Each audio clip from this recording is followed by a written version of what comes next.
Aujourd'hui, j'ai l'honneur de prêcher sur vaincre l'esclavage financier.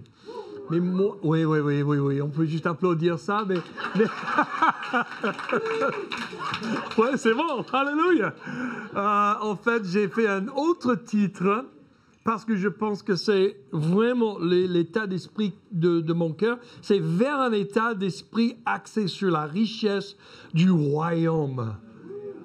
Si ça ne t'inspire pas, il faut un autre café. Non. En fait, surmonter les défis financiers peut donner l'impression d'être un esclave, c'est-à-dire impuissant à se libérer et à gagner avec l'argent. Et en fait, souvent, j'ai cette métaphore dans mon esprit comme un prisonnier qui est dans la prison. Mais il y a différents types de prisonniers dans une prison. Il y a des types qui sont vraiment enfermés dans une boîte, 23 heures sur 24. Ils sortent pendant 1 heure, ils rentrent, ils retournent. C'est vraiment un prisonnier. Un deuxième type, c'est un qui a l'opportunité de marcher dans les couloirs et faire les poids ou quelque chose comme ça, et peut-être lire un petit peu. Après, il y a un autre type qui ont des boulots dans la prison, donc ils bossent un petit peu, ils font des études pour avancer dans leur situation d'éducation, etc. Mais toujours, tous les 3 types sont limités dans leur liberté. Et aussi, je pense à l'esclavage. À l'époque, quand il y avait beaucoup d'esclaves dans le monde entier, il y a différents niveaux de liberté. Mais à la fin de la journée, ils étaient tous toujours esclaves. Peu importe combien de liberté que tu as dans les finances, il y a toujours plus de liberté que Dieu veut ouvrir pour toi. Peut-être tu es en train de dire, Matt, j'ai pas besoin de l'aide avec les finances. Bravo, mais je suis là pour te dire, même si tu as expérimenté pas mal de victoires dans les finances, il y en a plus pour toi aujourd'hui. Alléluia. Nous souhaitons tous avoir plus d'argent, mais pour les raisons différentes, n'est-ce pas? Le sujet d'aujourd'hui est de gagner avec l'argent et de laisser derrière nous notre ancienne vie pauvre. Alléluia. Mais je vois ça. Mais avant que vous ne partiez en courant, en pensant que je suis en train de vous parler d'un autre plan pour devenir riche rapidement, ou de prêcher l'évangile de la prospérité, écoutez attentivement parce que ce message peut changer votre vie à jamais. Alors, on va commencer avec notre passage du jour qui se trouve en Genèse 12, 1 à 3. L'Éternel dit à Abraham, quitte ton pays, ta patrie et ta famille et va dans le pays que je te montrerai. Je ferai de toi une grande nation, je te bénirai, je rendrai ton nom grand et tu seras une source de bénédiction. Je bénirai ceux qui te béniront et je maudirai ceux qui te maudiront. Et toutes les familles de la terre seront bénies en toi. Et en fait, cette traduction n'est pas peut-être la meilleure, parce qu'en fait, il y a 3 choses que Dieu dit à Abraham, et juste à savoir qu'Abraham, plus tard, est devenu Abraham, mais dans ce moment-là, il est en train de donner une promesse à Abraham qui veut bénir les nations à travers sa vie, éventuellement, mais il y a 3 choses qu'il faut faire d'abord. Et dans ce passage, la traduction, il se trouve 3 choses très claires. Quitte ton pays, territoire, les limitations géographiques que tu connaissais toute ta vie. Deuxièmement, quitter ta famille, les gens qui t'entourent, qui te connaissent le meilleur depuis ta naissance, qui ont peut-être donné les étiquettes et les autres identités et les autres idées de la vie. Troisièmement, quitte ton père, la maison de ton père. Et on va explorer ces 3 choses rapidement, mais pour donner un peu de contexte de l'ancien Moyen-Est, il faut savoir certaines choses. Souvent dans l'ancien monde oriental, une famille, une ville ou une nation est connue par les dieux qui louent par les idoles, ils présentent et ils adorent. Et donc peut-être, en général, cet appel de tout quitter à Abraham par Dieu, en fait, c'est un appel de quitter les fausses idoles et les dieux de ces gens pour en fait louer le seul vrai Dieu. Aussi, il y a un théologien qui est très respecté, qui s'appelle Dr. Craig Keener. Il a dit, et patientez avec moi un peu, l'alliance de Dieu avec Abraham cible les éléments le plus essentiels de l'identité dans le système de valeurs du Proche-Orient ancien. La terre était liée à la survie, aux moyens de subsistance et à l'identité politique. La famille reliait le passé, le présent et l'avenir, offrant le sens le plus fondamental de l'identité, plus que le soi. L'héritage fixait la place de chacun dans la famille et garantissait que les générations passées seraient prises en compte dans le présent et l'avenir. Lorsqu'Abraham a renoncé à sa place dans la famille de son père, il a perdu sa sécurité. Il remettait sa survie, son identité, son avenir et sa sécurité entre les mains du Seigneur. Merci, Dr. Craig Keener. On l'a croisé. Et sa femme, il y a 1 an, dans la conférence mondiale, il était un des prédicateurs là. Mais là, je vois quelque chose que Dieu veut vraiment creuser dans nos vies. C'est plus profond que juste les finances, mais ça va affecter les finances parce que c'est lié directement. Et avant qu'on saute vers là, on va juste creuser un petit peu plus. Pourquoi quitter son pays ou son territoire? Ce pays a des limites géographiques qu'Abraham a fini par accepter comme étant les siennes. Écoute à ce que je dis et ce que Dieu veut te communiquer à travers ça. Il y a de la sécurité dans les limites où nous connaissons notre domaine d'influence et où nous sommes le plus à l'aise.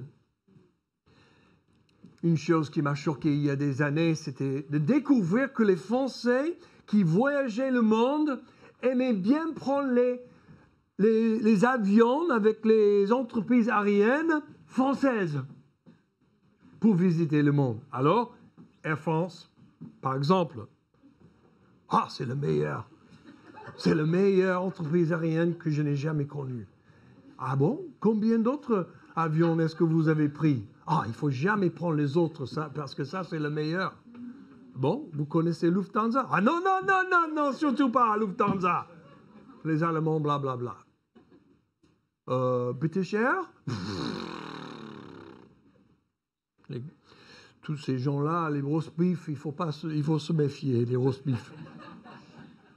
Les Américains, non, ils pensent qu'ils sont les polices du monde, ils vont faire n'importe quoi. Air France, c'est le meilleur. Alors, ils montent sur l'avion, ils ont un petit déjeuner française, ils ont un déjeuner français, ils arrivent sur l'autre pays juste pour être retrouvés à l'aéroport et amenés par la navette direct hôtel française. Où il y a plus de nourriture française le matin, le midi, le soir. Et après une semaine en Thaïlande, Vietnam, peu importe quel pays, ils expérimentent la France au Thaïlande. Mais peut-être ils sont partis à l'hôtel quelques minutes pour promener dans le bois et la forêt, juste pour retourner pour bien manger la bonne nourriture, la meilleure nourriture. Et il ne faut pas expérimenter toutes ces autres choses. Pourquoi je parle de tout cela? C'est juste un exemple. Bien sûr, il y a des Français qui ne font pas ça. Mais la plupart, désolé, ils font ça. C'est comme les Américains qui quittent l'Amérique pour visiter la France et toute la bonne nourriture. Et on trouve les Américains où? Chez McDo. Oh, la France! Vive la France! Merci. C'est tellement drôle. Pourquoi ces choses existent comme ça? Parce qu'on se balance toujours vers nos zones de confort. Des limites dans lesquelles on marche, dans lesquelles on pense, on réfléchit. On ne sait même pas comment réfléchir différemment. Deuxième question, pourquoi quitter sa famille? C'est dans notre famille que nous recevons nos premières identités. Petit Nicolas, Loulou, Titi, Minon, etc. Le problème est quand on est connu par la famille pendant des années comme quelqu'un, c'est difficile d'échapper cette identité. La famille le renforce. Chaque fois, on se retrouve ensemble. C'est comme, ah oui, tu es comme ça parce que tu étais toujours comme ça. Ah non, j'ai changé. Ah non, tu n'as pas changé. Tu es toujours le petit Joey. Joey, tu te souviens quand tu as fait X, Y et Z? Ouais, c'est comme ça toujours. On est toujours rappelé de notre enfance et toutes les choses bêtes qu'on a fait. C'est comme il veut nous garder dans une certaine prison de leur tête. Et est-ce qu'on l'accepte ou pas? C'est difficile d'échapper. Ça me rappelle, il y a 2 semaines, j'ai parlé avec mon bon ami Dan. Dan est venu en France avec moi pour mon premier voyage un peu espion, juste après Christ et moi, on a visité. On a pris 7 jours à Marseille pour marcher dans la prière, etc. Et Dan, c'est un pilote. Et donc, il a insisté sur aller vers un endroit où on peut louer un avion. Et ils n'ont pas donné le droit, mais on a loué un pilote et un avion. Donc, Dan a dit, on y va, on va prier de l'air. Et tous les intercesseurs disent, wow, ouais, ça c'est prochain niveau, hein. Et lui et moi, on est dans l'avion vers le temps que le soleil commence à coucher. Et on commence à faire le tour de Marseille, Aix-en-Provence, toute cette zone en avion, en priant, en louant le Seigneur, en regardant. C'est vraiment un moment spécial pour lui et moi.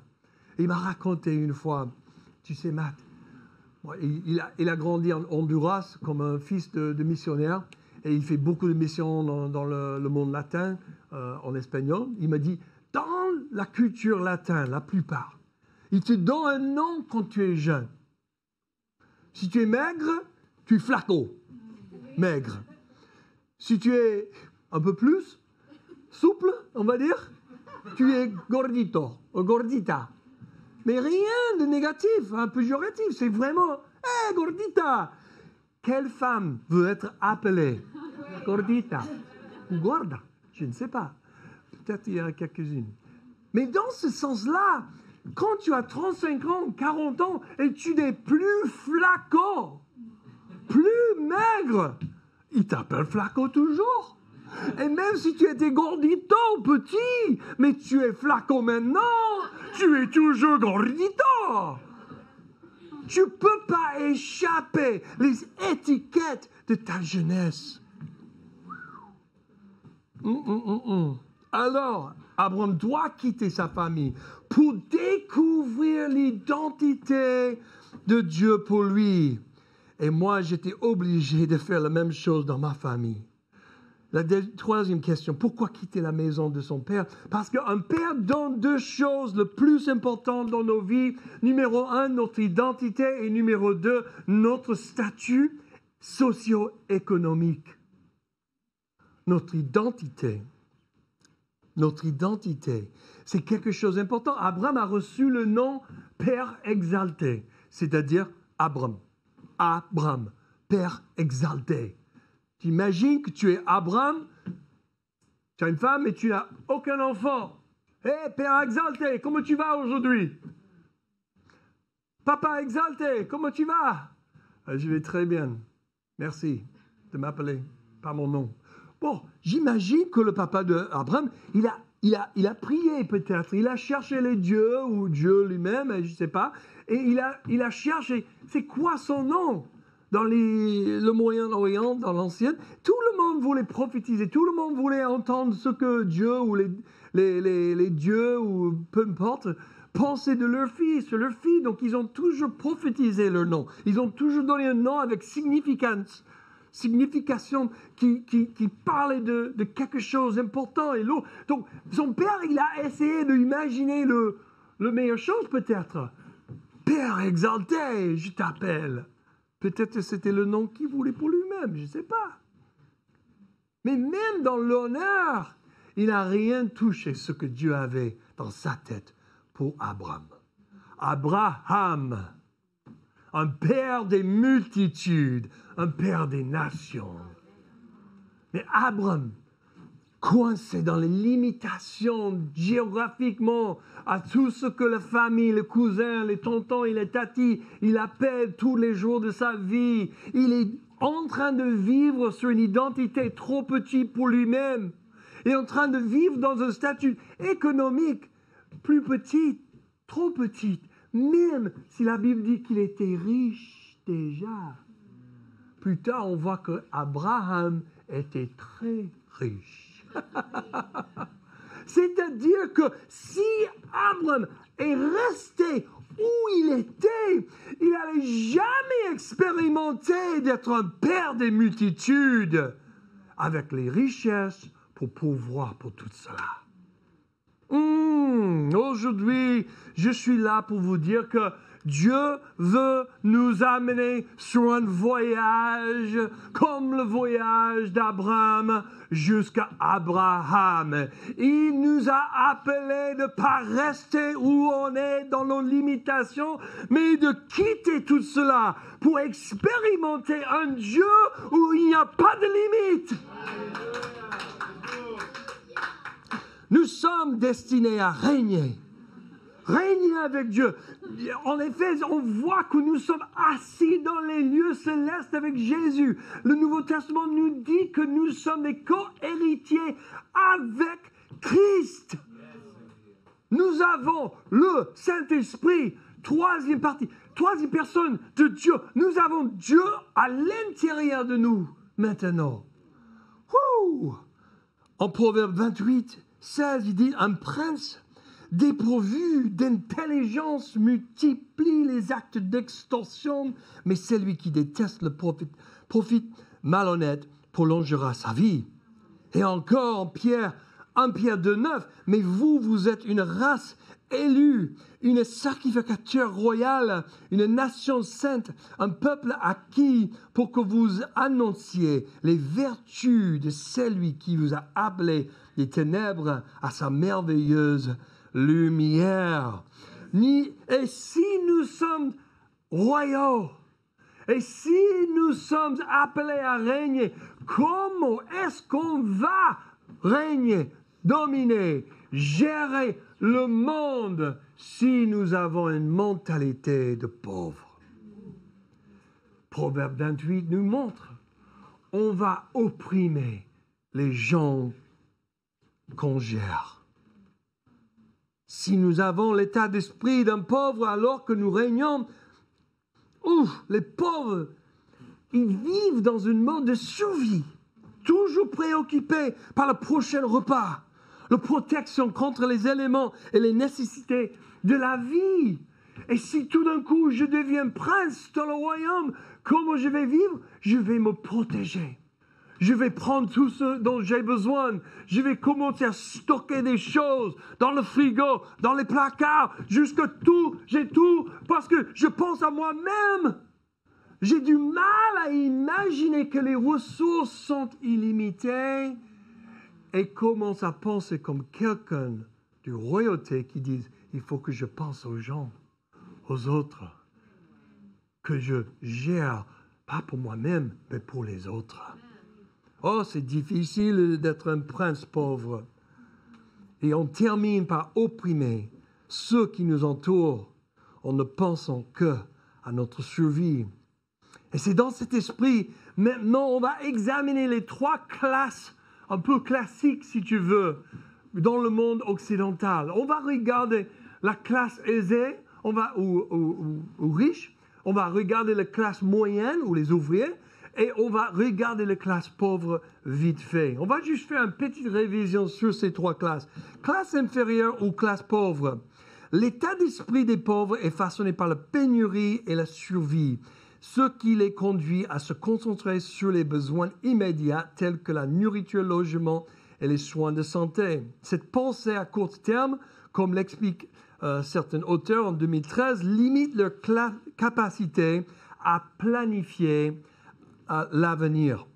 L'état d'esprit de pénurie enferme souvent les personnes dans la pauvreté car elles prennent des décisions pour obtenir un soulagement rapide comme contracter des prêts à taux d'intérêt élevés ou renoncer à des études, ce qui peut avoir des effets négatifs à long terme. En outre, elles peuvent se sentir impuissantes et croire que la mobilité ascendante est impossible en raison d'obstacles tels que l'accès limité à l'éducation, aux soins de santé et à l'emploi. Est-ce que vous avez jamais pensé, tout est déjà configuré? Il y a des gens qui contrôlent tout et nous sommes comme des pions dedans et je ne peux rien faire pour me battre contre. Ça, c'est un état d'être un esclave. Et même si c'est le cas dans le naturel, l'économie de Dieu ne fonctionne pas et il n'est pas soumise à cette économie mondiale. Il dépasse toujours. Est-ce que vous comprenez que nous ne sommes pas dans le narratif de ce monde soumise, qui n'est pas soumise au grand narratif du royaume de Dieu? Non, l'histoire de Dieu, l'histoire de rédemption de Dieu est plus grande et le narratif majeur. Et même si on vit dans un pays, etc., peu importe quel pays, le pays ne gagne jamais sur le narratif de Dieu. Alors, c'est la même chose avec l'économie. La deuxième classe est la classe moyenne ou la classe ouvrière. La classe moyenne se concentre sur la stabilité, la sécurité et la croissance progressive. Elle privilégie la sécurité financière grâce à des emplois stables, à l'accession à la propriété et à l'épargne retraite. Et pense que l'éducation et le travail acharné mènent au succès. Cependant, l'inégalité des revenus et le rétrécissement de la classe moyenne peuvent être source de frustration. Ils pratiquent également la gratification différée, épargnent pour l'avenir et investissent dans l'éducation et le logement. Comme le note Laro en 2011, les familles de la classe moyenne impliquent souvent leurs enfants dans les activités structurées telles que le sport et le tutorat afin de garantir leur réussite. Important à noter. Troisièmement, la classe supérieure ou classe aisée, l'état d'esprit des riches est axé sur la réflexion à long terme, les risques stratégiques et l'exploitation des opportunités. Les personnes fortunées ont une mentalité d'abondance, croient en l'abondance des ressources et visent une croissance continue. Comme l'a noté Kiyosaki en 1997, ils accordent la priorité à la culture financière et aux investissements en privilégiant les actifs par rapport aux passifs. Est-ce que vous comprenez ça? On investit dans les choses qui vont produire l'argent au lieu de travailler pour l'argent. On fait travailler l'argent, pas travailler pour l'argent. Est-ce que vous comprenez la différence? C'est un peu simplifié. Ils font également preuve d'une grande autonomie et d'un grand contrôle, se considérant comme les architectes de leur avenir, grâce à leur accès aux ressources et aux réseaux. Le sociologue Pierre Bourdieu, en 1984, a souligné qu'ils possèdent un capital culturel, comme l'éducation et les relations sociales qui les aident à naviguer et à accéder à des opportunités exclusives. Et maintenant, on va juste regarder un tableau qui a été créé par un docteur, un PhD au Texas. Yes, hallelujah, il y a des bonnes choses qui sortent du Texas. Et c'était quelqu'un qui a fait une étude, bien sûr au Texas, mais ça peut être vraiment valable partout dans le monde, pour voir comment on traite 4 différentes catégories. Moi, j'ai tout un tableau, je pas une quinzaine, 16 tableaux. Si ça vous intéresse, je peux vous envoyer ça. Moi, j'ai fait un petit test moi-même. Où est-ce que je suis? Plutôt classe pauvre, moyenne. Et ça, c'est vraiment la mentalité, on pense là. Au niveau de possession, la classe pauvre essaie de posséder les gens. C'est pas comme esclave, mais en fait, pense juste m'entourer avec des bonnes personnes toujours. La classe moyenne veut posséder des choses matérielles. Et c'est une question de la valeur de... Moi, je valorise que j'ai des belles voitures, des belles maisons, etc. Mais la classe riche veut des objets uniques, pédigrés, legs, héritage. Ils pensent toujours à ça quand tu parles des possessions. L'argent, la classe pauvre pense à l'argent dans le sens comment utiliser, comment dépenser. La classe moyenne pense comment gérer l'argent. Et la classe richesse, comment conserver et à investir. Au niveau de nourriture, le pauvre, il pense quantité la plus importante.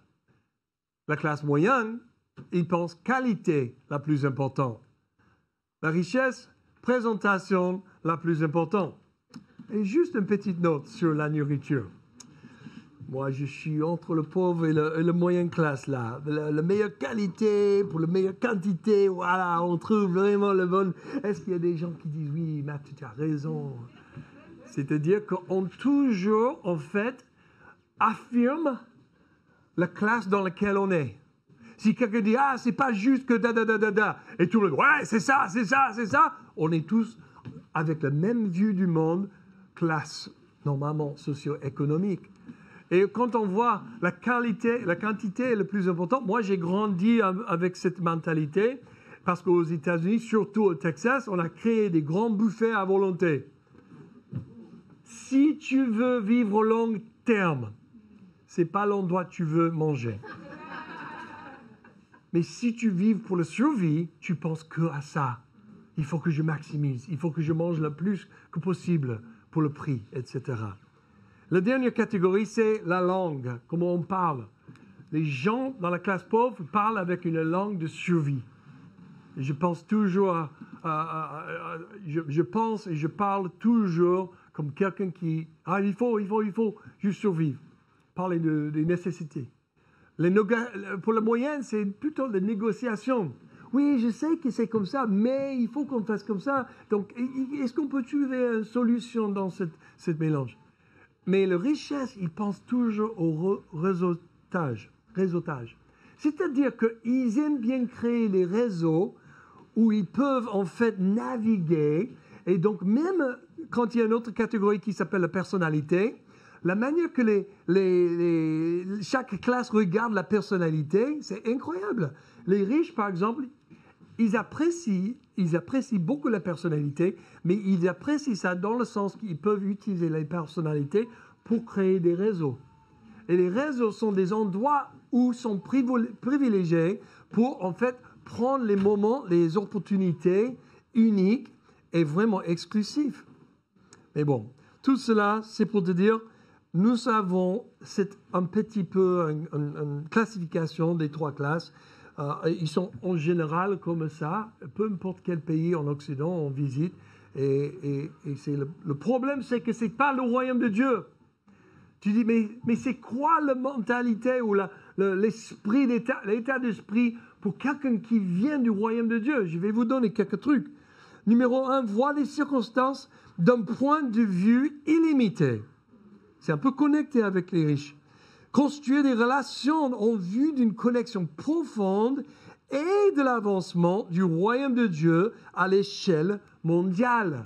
C'est-à-dire que moi, je ne suis pas juste en train de construire n'importe quelle relation, mais et dans n'importe quelle manière. Moi, je vois les relations, comment Dieu peut utiliser les relations pour que j'aide quelqu'un de sortir de quelque chose pour être lancé dans le monde pour le Seigneur. Et si la classe pauvre va voir ça et dit « Stop, là, moi je ne quitte pas, je suis content là, je ne veux pas bouger ». Classe riche dit « Comment je peux être dans le monde entier et faire des transformations des nations, etc. » C'est beaucoup plus aligné avec le royaume de Dieu. On n'est pas juste en train d'utiliser les gens, par contre, ou les relations. C'est pas, on parle de profondir les relations profondes, parce que c'est à partir de connaître les gens profondément, on peut faire un partenariat avec le Saint-Esprit pour voir la transformation dans les nations.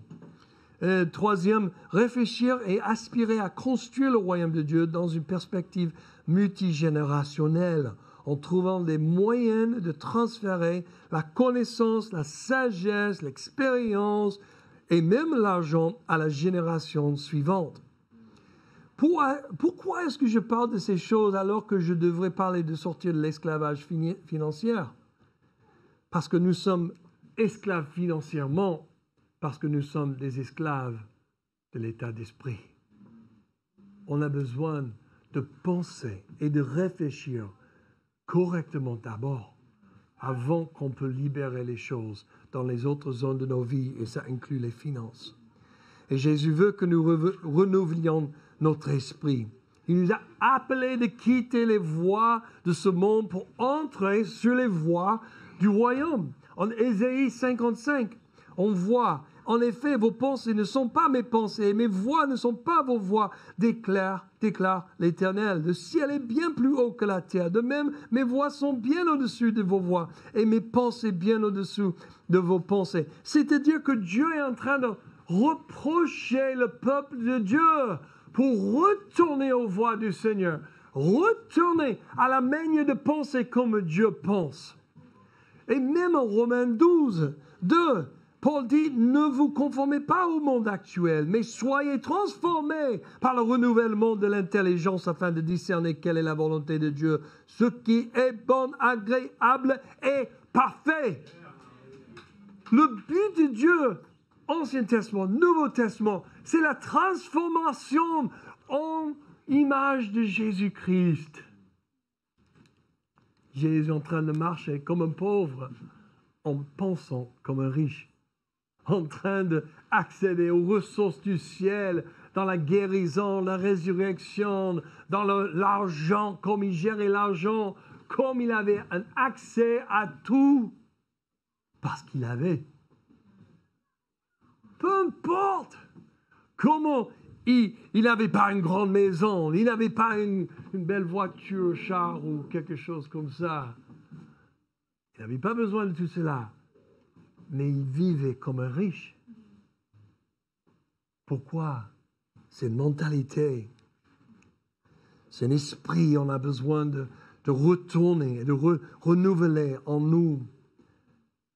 La bonne nouvelle, c'est que tu n'es jamais bloqué. Tu dis, Matt, mais tu ne connais pas ma situation. Oui, je connais ta situation. Tu te sens bloqué. Moi, je me sens bloqué dans ce moment. C'est un truc de dingue. Chaque message que je prêche, c'est comme les 2 semaines avant que je le prêche, je confronte toutes ces choses moi-même. Il faut que j'arrête de prêcher. Plus de problèmes. Pourquoi? J'ai besoin de quitter les limitations que j'ai apprises dans les dernières saisons. Peut-être ça, c'était une certaine percée pour moi. Mais maintenant, je suis en train de toucher les limites encore. Et c'est pour ça, le prophète Ésaïe, il a aussi prophétisé, élargir, grandir les tentes et les cordes de vos tentes. C'est le temps pour quitter ton pays, pour quitter ta famille, pour quitter la maison de ton père, parce que Dieu a une identité plus grande pour toi et moi.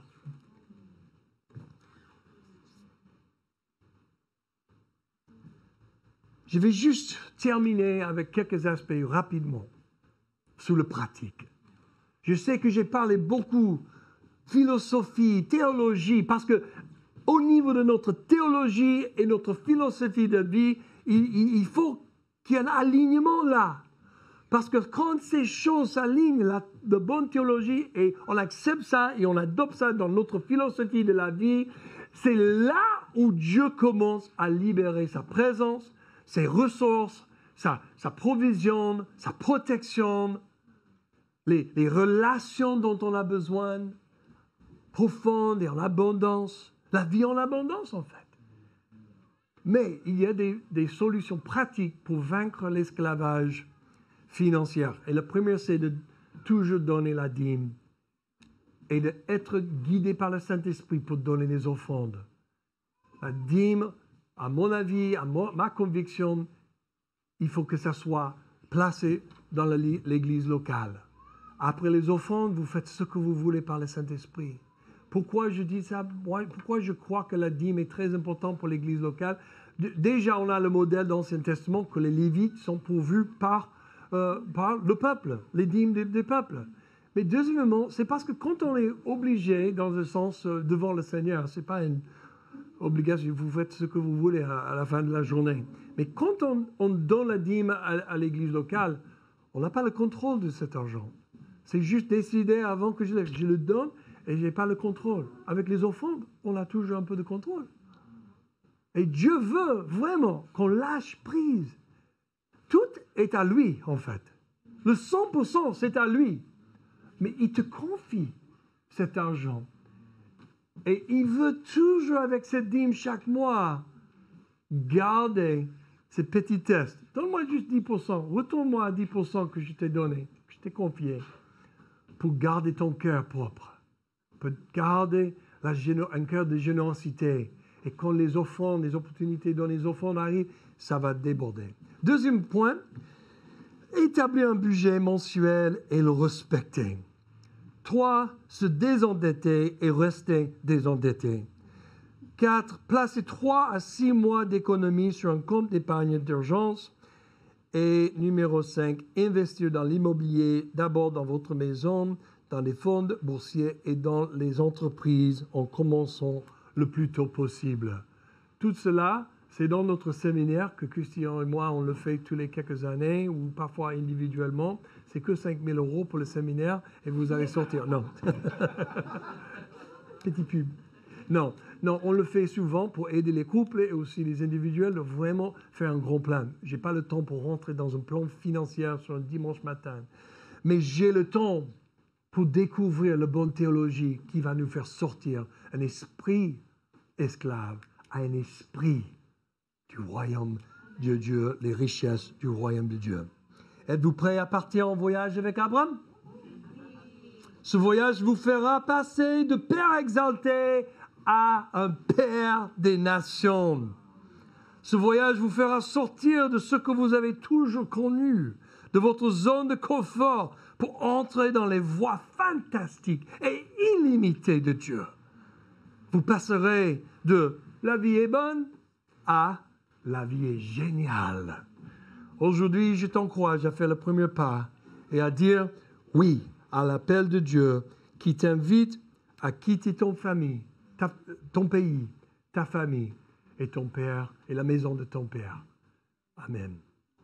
Merci Seigneur pour ta parole. Merci que ce que tu as semé aujourd'hui a la puissance de débloquer des choses dans toutes zones de nos vies et surtout dans nos finances. Et je prie, Papa, que tu viennes avec ton Esprit Saint et que tu soulignes ce qui est de toi dans nos cœurs, que tu scelles quelque chose aujourd'hui qui va vraiment nous aider à partir de cet endroit,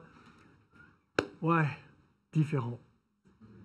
Et je sais que tu es en train de mettre ton doigt sur le cœur des gens aujourd'hui. C'est le moment de décider. Je quitte mes limitations.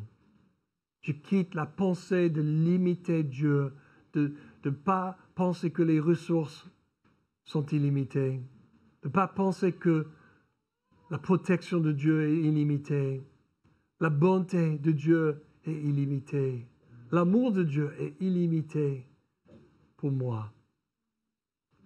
Et si vous êtes prêts à prendre une décision aujourd'hui, je vous appelle comme Dieu a appelé à Abraham.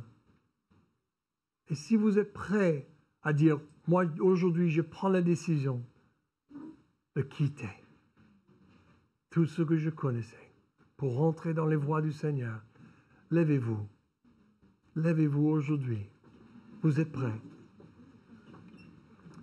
Seigneur, tu vois tous ces gens qui se sont bloqués, qui se sont prisonniers et même esclavage financièrement et peut-être dans les autres zones aussi.